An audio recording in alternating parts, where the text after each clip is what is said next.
दुनिया तक पर टॉप 5 में देखें। अमेरिका के राष्ट्रपति जो बाइडेन ने अपने कार्यकाल के पहले 100 दिन पूरे कर लिए हैं। इस अवसर पर राष्ट्रपति जो बाइडेन ने अमेरिकी संसद के संयुक्त सत्र में अपने पहले औपचारिक संबोधन में कई मुद्दों पर चर्चा की। उन्होंने अमेरिका में बढ़ती व्हाइट सुप्रीमेसी पर भी बात की। राष्ट्रपति जो बाइडेन ने कहा कि व्हाइट सुप्रीमेसी की भावना घरेलू आतंकवाद है, इसके खिलाफ अमेरिका को चौकन्ना रहना होगा। दूसरी तरफ अमेरिका के विदेश विभाग के प्रवक्ता नेड प्राइस ने कहा कि बाइडेन प्रशासन में पिछले 100 दिनों में भारत और अमेरिका के बीच संबंध मजबूत बने हैं। प्राइस ने कहा कि इस दौरान दोनों देशों के बीच भागीदारी वैश्विक व्यापक साझेदारी को दिखाती है। उन्होंने कहा कि इन 100 दिनों में भारत पर खास ध्यान दिया गया है।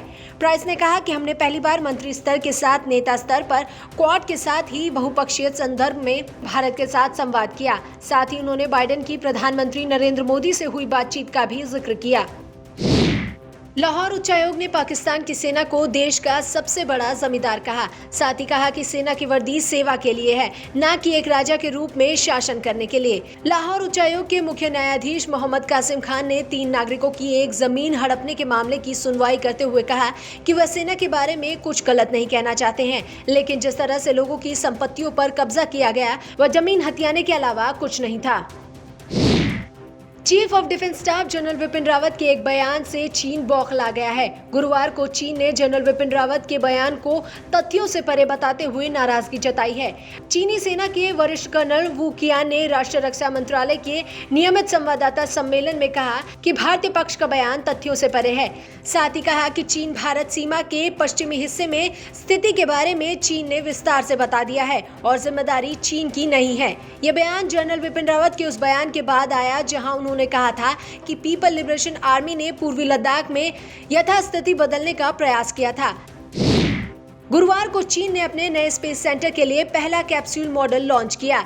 इसे लॉन्ग मार्च 5B रॉकेट के जरिए वेंचंग स्पेस सेंटर से लॉन्च किया गया है, जिससे अंतरिक्ष में स्थायी तौर पर मानव की मौजूदगी हो सकेगी। तियान्हे कोर मॉड्यूल, जिसमें जीवन को सपोर्ट देने वाले तमाम उपकरण मौजूद हैं और अंतरिक्ष यात्रियों के रहने के लिए पर्याप्त जगह है। उम्मीद है कि चीन का ये नया स्पेस सेंटर 2022 तक बन जाएगा। अभी तक केवल रूस और अमेरिका ने ही ऐसा कारनामा किया है।